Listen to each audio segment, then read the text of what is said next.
Jace Lejeune from Gridiron Football, and once again, we are a Gridiron Football Player of the Week show. Throughout the first 3 weeks, we've been kind of going back and forth between offense and defense. We had a quarterback win in week 1, and we had two linebackers win in week 2 and week 3. And now we go back to the quarterback position for week 4. And our Gridiron Football Player of the Week for week 4 is Grand Lake High School, located in Lake Charles, Louisiana. Their quarterback, JJ Labove. JJ, congratulations on the win and getting Gridiron Football Player of the Week.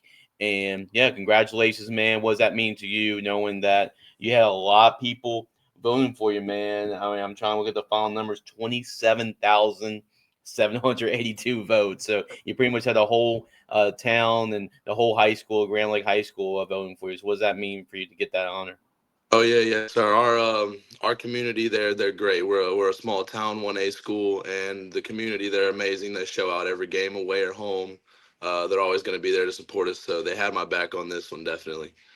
Definitely. But man, I mean, just for you to be nominated, we always narrow it down. We got about 50 nominations every single week. And if you had to be nominated, like, okay, you're definitely deserving of it. And just that's one half is the votes, the other half you have to ball out. You definitely did that. So looking at your overall numbers from this game, you completed 8 of 16 passes for 136 yards and 3 touchdowns. You also had 14 carries for 176 yards and 4 more touchdowns. So adding it all together, you had 312 total yards and 7 touchdowns in a 62-34 win over Montgomery. But it shows you can throw it, you can run it by being a dual threat quarterback. So first of all, just what was if you had to rate your performance, what grade would you give yourself in that performance? 7 touchdowns, 300 yards is definitely nothing to sneeze at.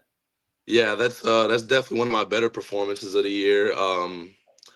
We just had a great game. I'd say I'd probably give it out of 10. I'd probably say 8 out of 10. I know I can do better.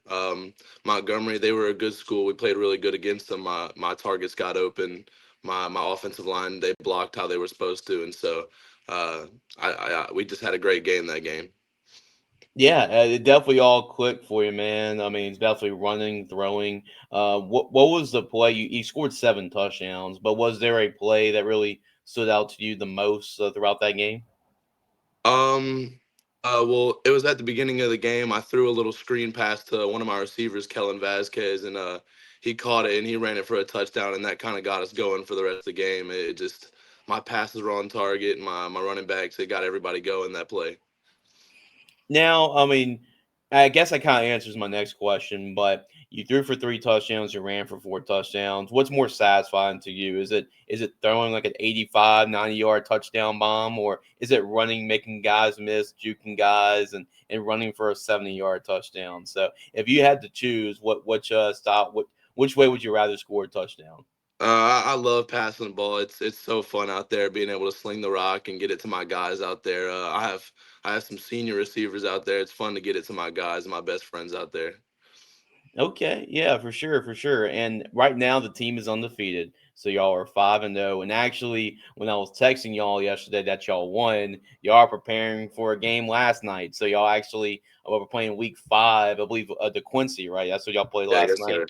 And y'all able to get the win last night. So 28-19, is that Yep, correct? that was it. Yes, sir. Yeah, so talk about last night, might as well, since we're talking about week 4, we'll talk about week 5 a little bit. And I mean, y'all off to a great start this year. And Coach Wainwright does an awesome job with the program. So, I mean, 5-0, looks like the Horns really rolling this year.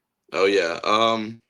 Our guys have been on a roll. We started off a little. We started off playing some teams that weren't as great, but those were our kickoff games. And DeQuincy yesterday, they were a big test for us.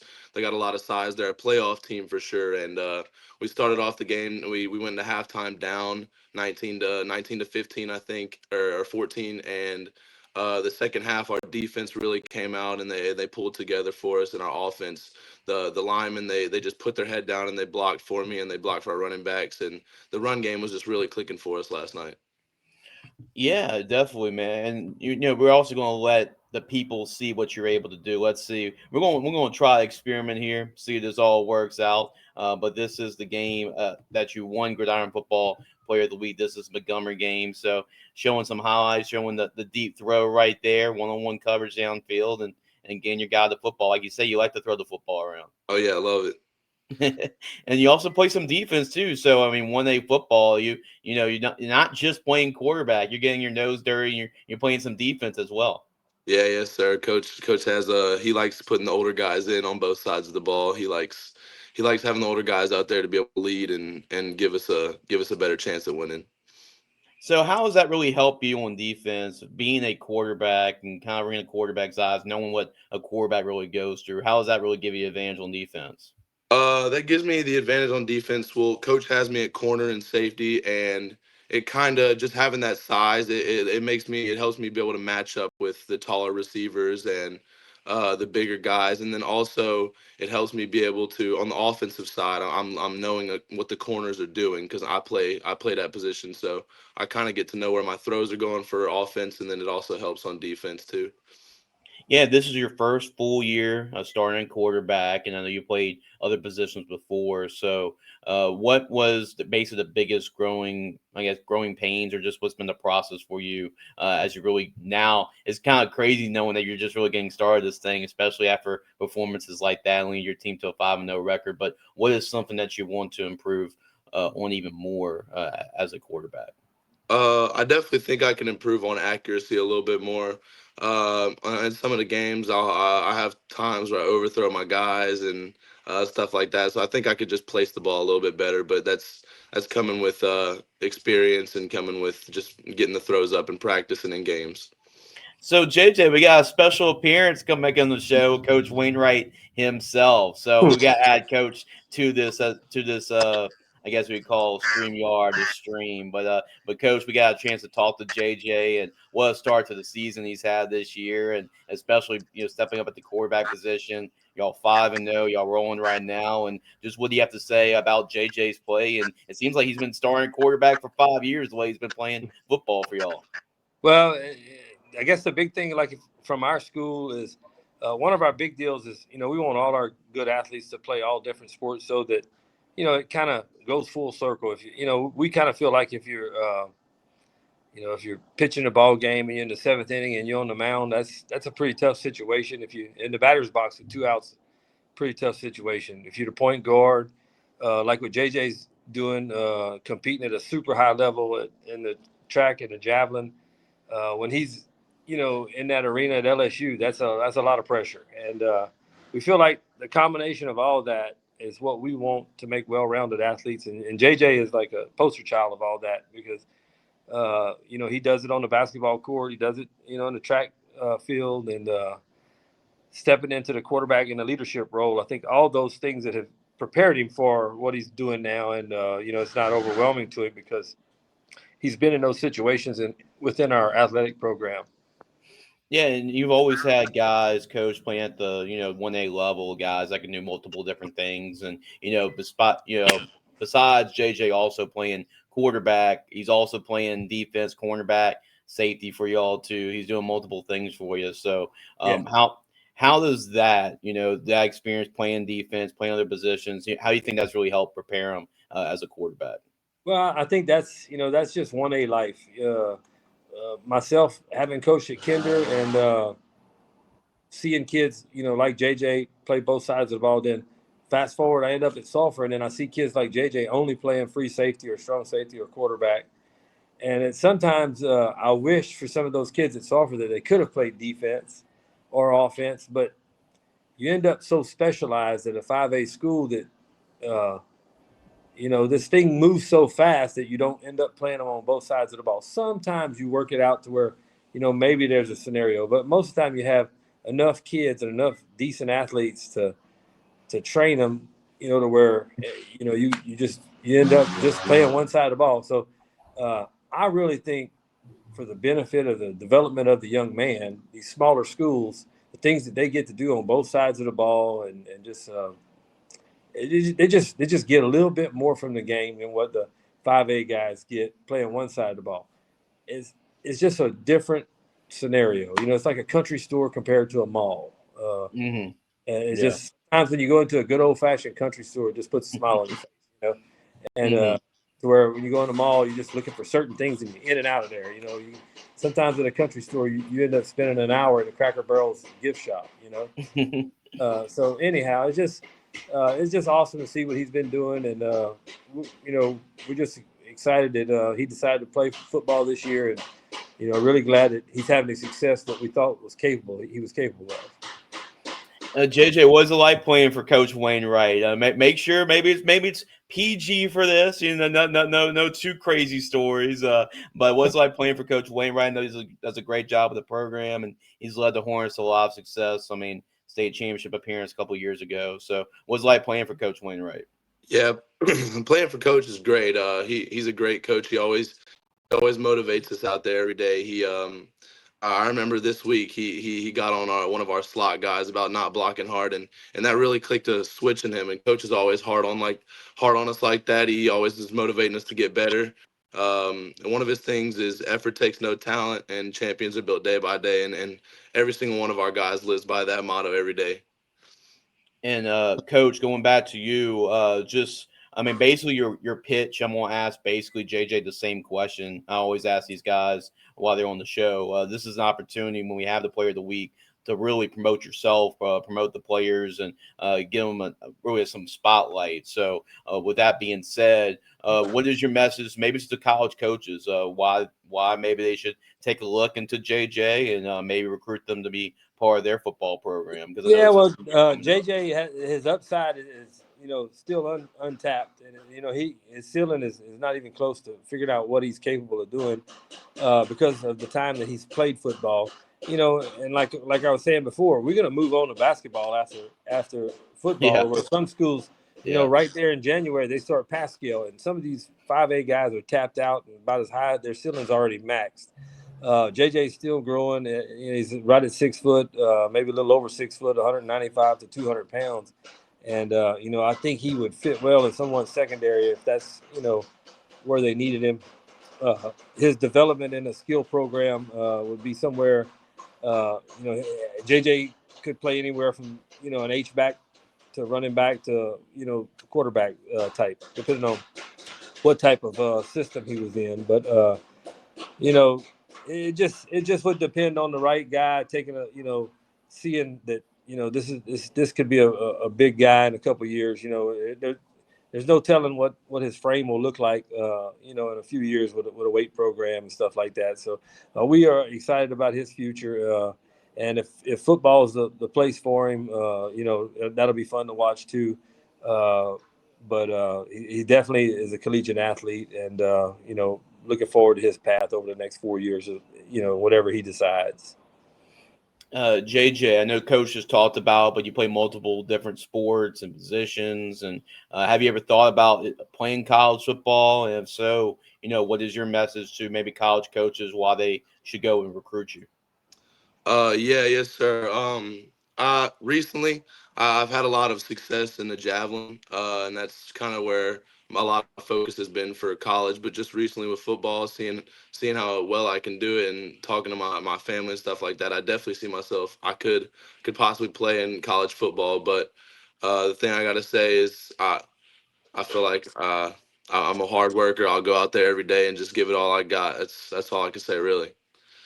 Yeah. Well, before we end the interview, it seems like it's crazy that the Hornets are 5-0, and still a lot of people are really sleeping on y'all. I guess that's really a good thing. But Coach, just talk about the start to the season and how special you've been in part of some really good teams. I mean, how good do you think this Hornets football team can be the rest of the way?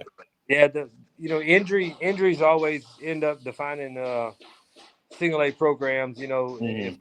If we can stay healthy. Right now we're down a tailback, and he'll be out a couple more weeks, but I think we'll be fine for the playoffs, and he'll be fresh. So if we can keep our core group intact, I think we're going to be as dangerous as anybody once the playoff picture starts because of our ability to kick the ball. We're very versatile on offense, and our defense is learning every day and becoming really, really good at situational football. And last night when we needed some big stops, they came up with it. And, it just I think our future is really going to depend on our health. And, we just gonna kind of wait and see and play it as it goes. But I definitely know that we're gonna be a dangerous football team.